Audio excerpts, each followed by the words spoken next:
Fala pessoal, bem-vindo a mais um vídeo aí do canal e esse vídeo vai para aquela pessoa que caiu no golpe do tigrinho no ano passado.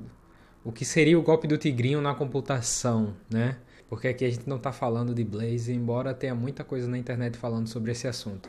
Basicamente significa que você comprou algum curso e você não aprendeu nada com ele e agora está aí em crise, digamos assim, pensando em não conseguir continuar na carreira e coisas assim do tipo. Então isso é um aprendizado que você vai ter, não tem muito o que fazer a respeito disso, mas nesse vídeo qual é a ideia? A ideia é trazer um roadmap para você que ainda tem interesse em aprender Android neste ano, começando das coisas mais fundamentais e chegando a um momento em que você vai conseguir aí dominar o código que você está lendo. Então, se você está iniciando na carreira de Android, esse vídeo vai servir para você em que momento?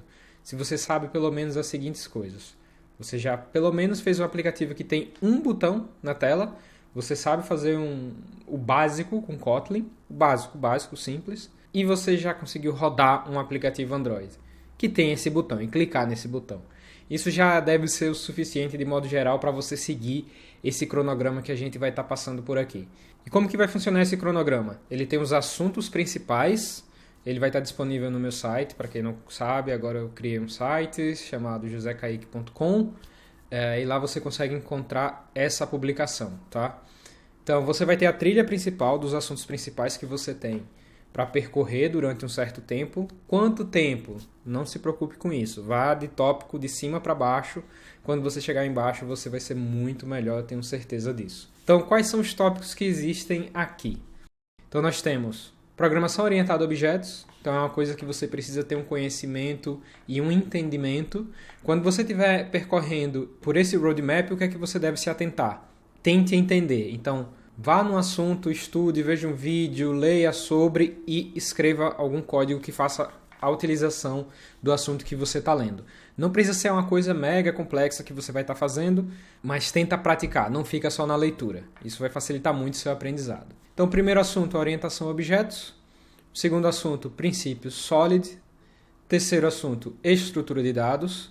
A depender de onde você veio aí, você pode não ter visto a parte de estrutura de dados. É bom saber sobre. Quarto assunto, Kotlin. Em seguida, Android. Depois, injeção de dependência, arquitetura de projetos e testes. Testes, se você preferir, você pode dar uma olhada nele logo após os princípios do Solid. Isso também vai ajudar muito no seu entendimento, não vai ser um problema. Somente testes, os outros tenta seguir essa ordem que faz total sentido, tá? Depois vem um assunto mais extenso que é o Compose. E por que ele é o mais extenso? Porque é a nova forma com que a gente faz as interfaces para o usuário. Então aqui você não vai dedicar tanto para a forma antiga, que era com XML, mas você deve se aprofundar bastante aqui no Compose, que é para você ter um domínio de como você faz uma interface com tranquilidade, né? Afinal, somos front-end, isso requer que você saiba fazer tela, né? Então você deve aprender bastante esse assunto. Em seguida, um pouco sobre Firebase, como que eu utilizo Firebase nas minhas aplicações, como que isso é útil, tenta entender, se possível faz um aplicativo e adiciona o Firebase ao seu aplicativo e veja a importância em relação a esse assunto. Logo em seguida, CI e CD, que é outro assunto que você deve pelo menos saber o que é, seguido por lints, publicação na loja e service. E aí eu vou dar uma passada aqui por cada um dos subtópicos dessas áreas, iniciando por programação orientada a objeto. Então você deve ver aqui minimamente interface, herança, polimorfismo, classe e objeto, tipos estáticos e encapsulamento. Com isso aqui você já consegue olhar para um código e você entender. Como assim entender? Você não precisa ser pró nisso daqui quando você terminar de estudar, mas idealmente o que é que eu quero que você consiga com isso daqui? Que você consiga ler um código e entender o que é que está sendo feito com aquele código. Por exemplo, por que que começa com a letra maiúscula? Por que que às vezes você não cria uma instância e coisas assim do tipo? O objetivo é que, além de saber utilizar esse ferramental, é que você consiga ler com facilidade o código que você está trabalhando ali no seu dia a dia. Princípios sólidos, altamente explicativo. Quando você pesquisar sobre isso, ele já vai te dar cada assunto que você precisa passar. Então, estuda esse assunto e aplica cada um dos princípios no seu código. Escreve cada um desses assuntos. Crie um repositório no GitHub, seja lá como você decidir salvar isso, mas é bem importante que você passe por esses princípios. Isso aqui a gente utiliza no dia a dia e vai fazer diferença no seu trabalho.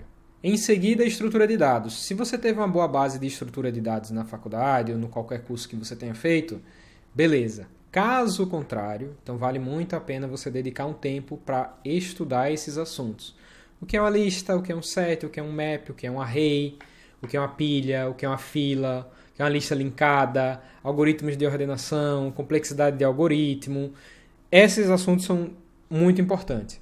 E aí, relacionado ao Kotlin, a biblioteca padrão do Kotlin, nós temos também como que você vai estar utilizando mutable list, mutable set, mutable map e coisas assim do tipo.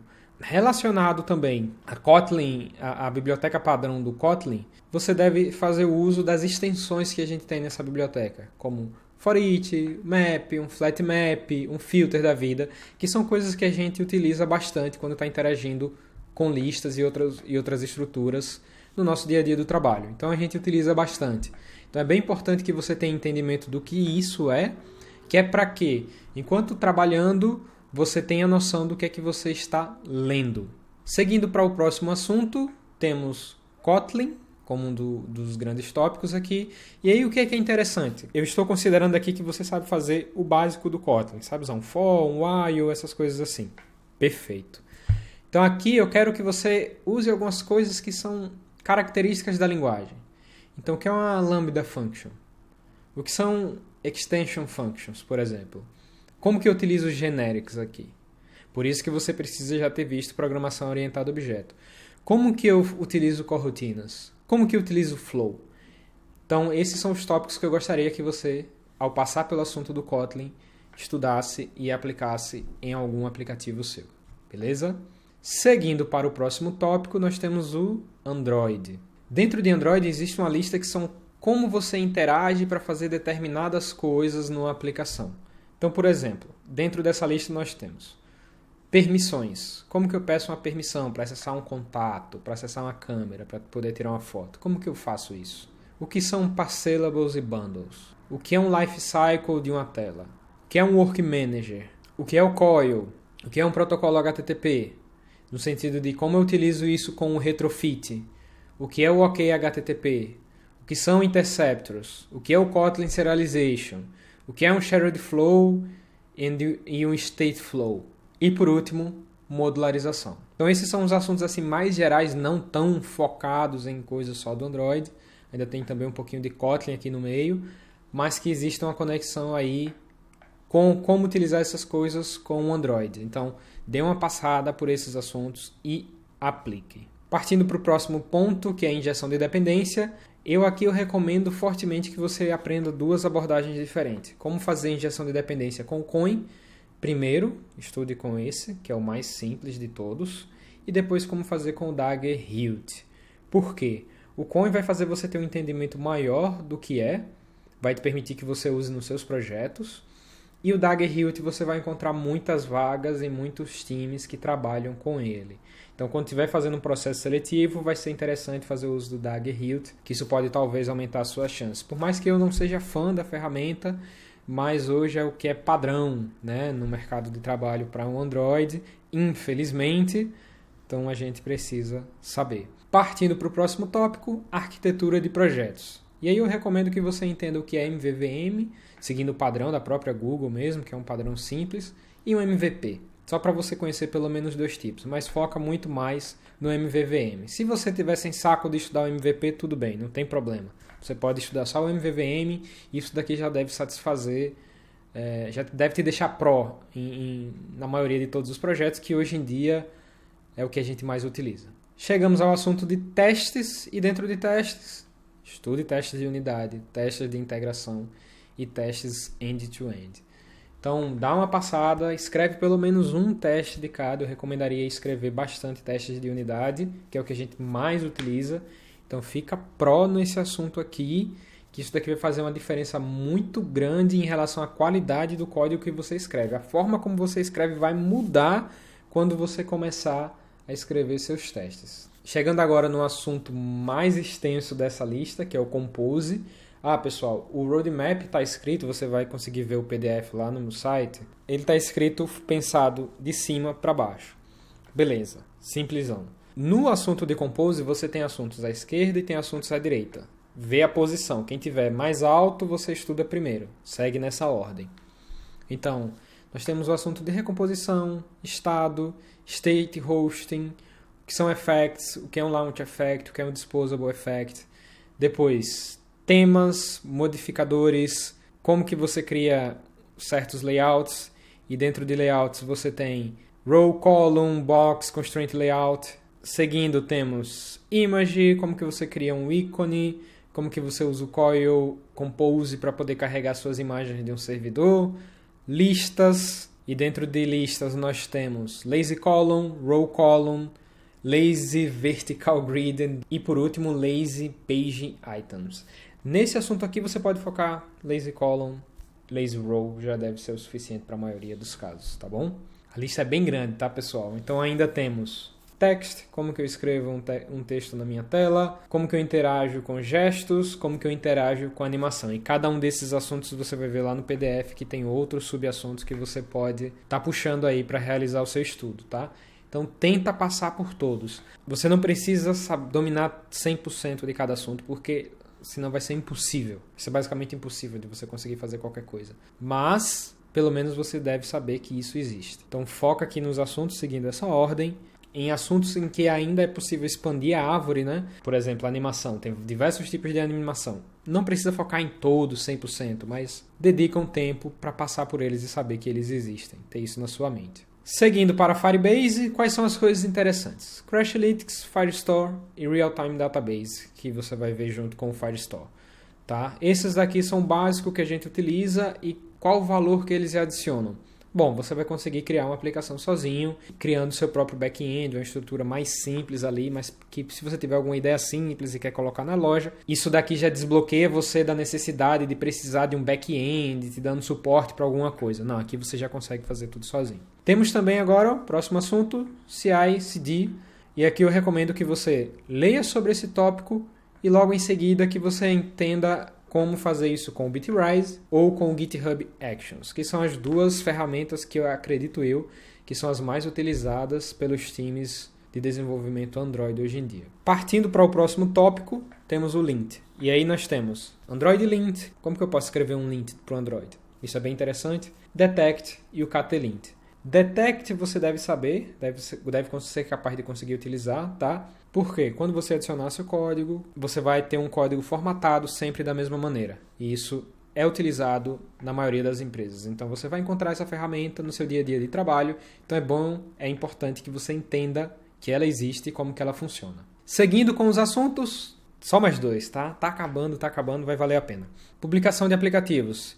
E aí, como que eu faço uma publicação na Play Store, que é por onde os seus usuários vão interagir, e como eu faço uma publicação para o Firebase, que aí você vai estar utilizando durante o seu dia a dia de trabalho. É o que a gente utiliza ali quando a gente quer distribuir um APK. Também existem maneiras de fazer isso pela Google Play, mas de modo geral, o Firebase Distribution é uma boa alternativa, é uma forma simples de você fazer a publicação interna para você disponibilizar algum tipo de APK para um design da vida ou qualquer outra pessoa de produto, por exemplo. E por fim, nós temos Services, e aqui no sentido de entender o que é o Google Services e entender o que é o Google Maps, como que eu faço o uso desses dois caras. A lista fica até aqui, tá, pessoal? E aí qual o objetivo?